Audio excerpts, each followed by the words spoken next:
Nakalabang na sa yuta ang Bagyong Enteng o inanay na kining nagpalayo sa nasud. Itandi sa nakalabay mga adlaw, naminosan na ang dapit nga gipaubos sa wind signals.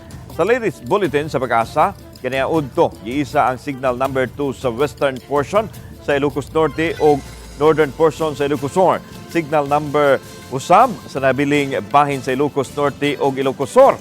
Northern portion sa La Union, Apayao, Kalinga, Abra, western portion sa Mountain Province, northern portion sa Benguet, western section sa Cagayan, sa Tuga o Dalapiri Island. Padayong gibitad sa Bagyong Enteng ang hanging habagat nga nagatod karon sa ngawanon nga panahon sa mga dapit nga wa mapiktuhi sa bagyo. Subay sa kasayuran sa Metro Weather, adunay kahigayonan nga masinati ang katag-katag nga pag-uwan sa Samar, Eastern Samar, Leyte provinces ug pipila ka bahin sa Cebu. Posible usab nga wanon ang nahabiling bahin sa nasod, ilabi na sa Luzon.